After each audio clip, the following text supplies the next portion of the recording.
Good to go. Welcome back. We are back once again in Maine together, and welcome to Hearing Things with Julie and Brad. And right now, Brad is actually doing something that we deal with all the time, which is changing our hearing aid batteries at any given moment. We always have them with us. He always has them in his pocket. I have them in my work desk, in my pocketbook, everywhere, because they can go at any point. Unfortunately, because of the levels of our hearing loss, we're unable to use the rechargeable hearing aids because we wear them for so long and the power that it takes for us to function. So Brad is doing a little demonstration for all of you. I'm back online. It's annoying. So I don't know do you have a delay in yours? So like I'll put my hearing aids in, and then it's like a 10-second delay before the bells. I call them the church bells. The chimes go off. The chimes go up because I need to test each frequency, which is relevant to what we're going to talk about. That's right. Over there. To be awesome. Or over there. Depends on wherever you're looking. Yeah, right. It's on the screen. Yes. So today we are starting to kind of dive into some of the science behind our hearing loss a little bit, but more specifically our audiograms. Those are the charts that you see behind our little cartoon icons when you open up our page. And something important to remember before we start is that the audiograms don't always tell the whole story about how we hear. So, for example, I have a new ENT doctor, and I went to the doctor's appointment last year, and I had the hearing test done first, and then I met the doctor, because I'd only met the technician. So I'm sitting in the doctor's office. The doctor walks in with this paper of my audiogram and proceeds to do this. Hello, Mrs. Lane. Come on, dude. God. I looked at him, I went, whoa, we're okay. I can hear your normal conversation. He then said, he goes, you don't match your audiogram with the way you function. And I said, we're going to have a chat about this, aren't we? And he started laughing because I think he realized that maybe it was a little kind of offensive, maybe, to make an assumption. Little? Yeah, just a bit. So, to dispel those misconceptions, we are going to talk about our hearing loss. And you'll notice, as Brad goes through it, that our hearing loss is very different, even though we rely on the same tools.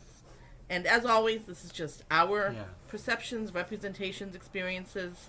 This is not one that we can generalize for everyone that has a hearing loss across the world. So I'm going to be quiet for once. We'll see how I do, and I'm going to turn it over to my partner in crime here.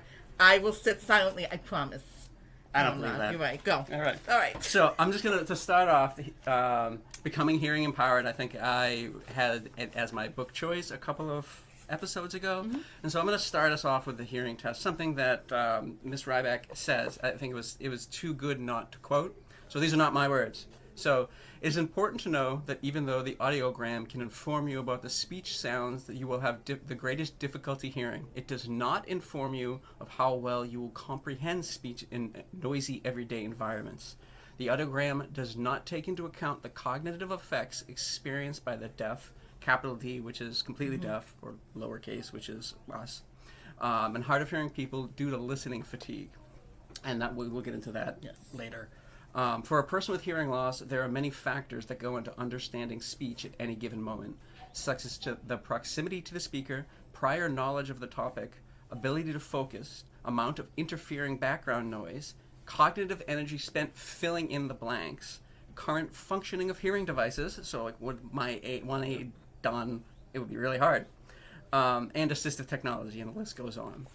And so I preface that because I'll show over here is our audiogram. So I'm gonna scroll over. I'm gonna zoom in. I'm just gonna show you here. So these on the left-hand side is decibels, and so decibels is 10, right? So that means that the measurement is factors of 10 greater. And so normal hearing is up to here, is up to 15 decibels. Slight hearing loss starts at 15, and I'm not going to read this. You can pause the video and check it out if you want to. But I put this here to kind of give us yet another label as to what our hearing, or where our hearing losses are.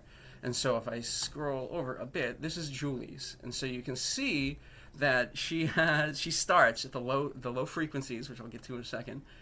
She just starts at certain frequencies. She has moderately severe hearing loss. And so up here is the frequencies, so low pitch to high pitched.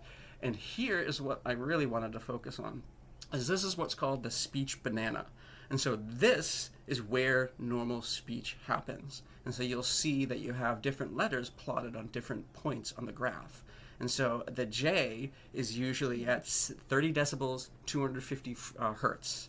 And so you can see that Julie misses all of them. But don't feel bad, Julie, because if we scroll over to mine, I missed them too. So the only difference is you can whistle to get my attention. Right. Because at the higher pitches, my hearing is closer to normal. I'm almost so... When I first started wearing hearing aids, the 8,000 hertz range, I was at 0. So I had perfect hearing at that frequency. But now, as I'm getting older, it's coming down. And so if normal, quote unquote, hearing starts at 15 decibels, you can see I even missed that. And so that's what all this means, is they're plotting points among our decibel level frequency. And so this point plot? Sure. All right. You know what I mean. This thing here. That is the minimum level of amplification we need to hear that frequency.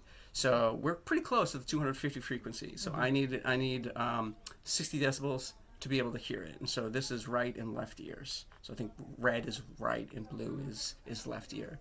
And so if I go back over to Julie's, it's the same thing, right? So we're very close at lower decibels. And then you just kind of like jump off a cliff. I'm running out of paper. So that's that's the baseline. So what we get was when we get our hearing aids is they do the mapping. And so what they put the hearing aids in our ears and they put electrodes in there and we hooked up to a machine and they read a sentence, something about carrots. I can't remember what it is. But what they're doing is they're mapping it out. And so if my hearing is here, what the programming does is or that's yours.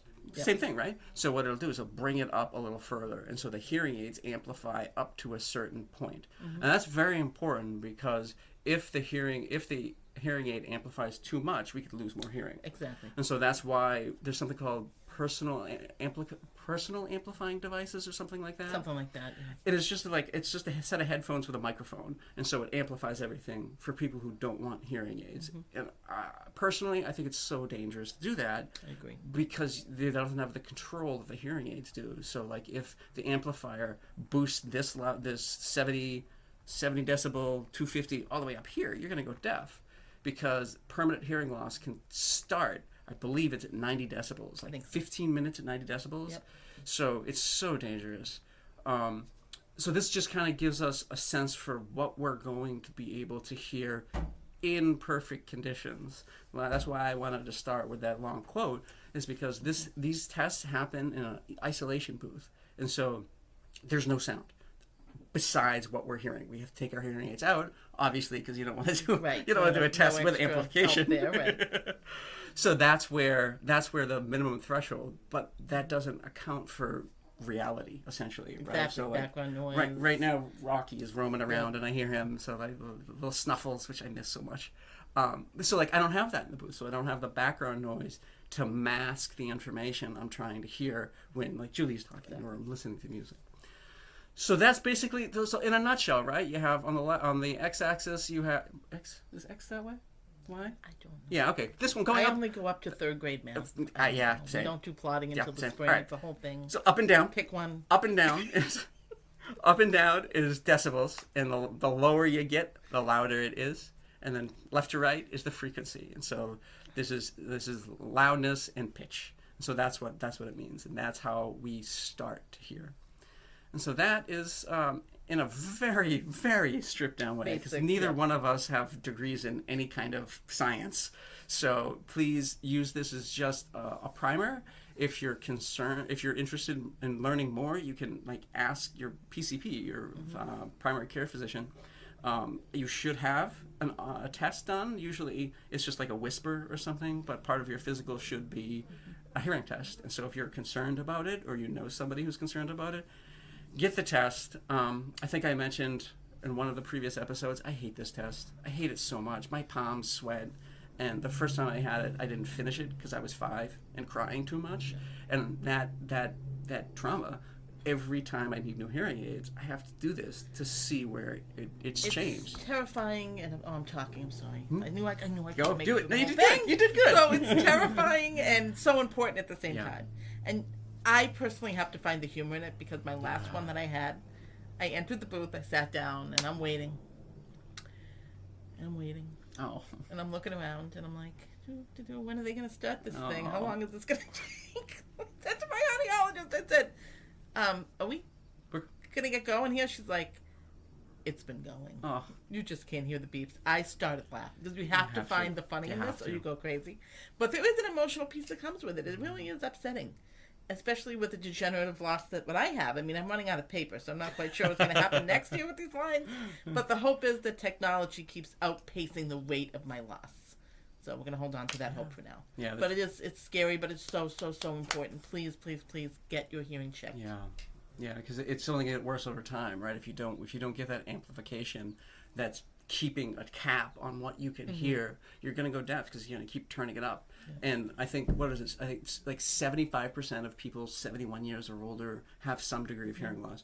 So it's nothing you're doing wrong. It's just repeated exposure to the world. So there shouldn't be any shame or any stigma, but there is. And that's why Julie and I are so happy to be able to do this, because we want to chip away at that stigma. And it's not going to be easy, but we're hoping that you help us spread the word and help other people realize that there's no shame in hearing loss, and it's hard. And if anything, it's going to benefit you. You'll be able to hear your grandkids, hear the TV, not feel left out in conversations in restaurants, for example, when there's a lot of background noise. Always email and reach out to us. We will help guide you through this. That's what we're here for. Yeah. All right. Books. Book time. Okay, I'm going to go first this time. Go. So I say this all the time, every episode. We are very, very, very in tune with putting the person first before the disability. And we both love to read. And I'm losing our reading competition right now, but that's okay. I'm way behind. I'm going to win. To get 100 books by December 31st. She's just going to use kids' books, right? I can't cheat with the kid book, but I am going to present a kid book today. Classic. Make Way for Ducklings by Robert McCloskey. And the reason I picked this one, because when I was, my mom will remember and Dad will remember how old I was. Probably 2.5, 3 years old. I had surgery at Mass Eye and Ear in Boston to have my tubes taken out. And I have a vivid memory of my dad holding me up to the window at the hospital when I was nervous to show me the Make Way for Duckling Bridge. The Longfellow Bridge, yeah. So this is what made me think of it with hearing loss and all that journey I've been on. Make Way for Ducklings today. Classic. It's awesome book. Classic. Even if you're a grown-up, read it again. It's just beautifully done. Yes. And it's our home city. Yes. Boston. Yeah, I love when they decorate the ducks in the every park. holiday. Every holiday. Everything. It's fantastic. If you have, it's in the Boston Common. Yes. So they have little statues. Public Garden. Sorry. The Public Garden, they decorate them. So like if a sports team is in the finals, they have little jerseys and they have little like Santa hats. It's beautiful. If you haven't gone there, go. Such an iconic part of our city, so be sure to check that out if you haven't. So I'm going to go, this is actually timely, right? Because, I'm going to do The Three Musketeers by Alexandre Dumas. So we're recording this while the Paris Olympics are still going on. So I love the book. So I was an English major, and so that basically means I spent tens of thousands of dollars to read and write for 3 years. So I just love it. And not all classics are worth reading outside of a degree, but I didn't read that in school. I went back and I read it afterwards, and it's just fantastic. It's just a fun, like almost action movie book that was written hundreds of years ago. So if you haven't picked it up, don't be intimidated by the doorstop, or it looks more like a loaf of bread. It's kind of big. It's a good read, and if you don't like it, put it down. I mean, that's one thing that I struggle. You told me this morning it's a trilogy. Yeah, so I hadn't realized. Yeah, so I'm looking for books that on my shelf that I have deemed worthy to buy, and I found that one, and I wanted to grab the link, which we'll post in the description. And when I found it, it's like book 1 of the Three Musketeers. Like, wait, what? And so apparently there's 3 books. So I requested the second one 20 years later, I think it's called, and we'll see. Who knew? No, not me. All right. Well, that's it. Thank you for joining us once again. Drop comments, like us on YouTube, like us on Facebook, email us, all the good things. You know where we are. We'd love to hear from you. Thanks, everybody.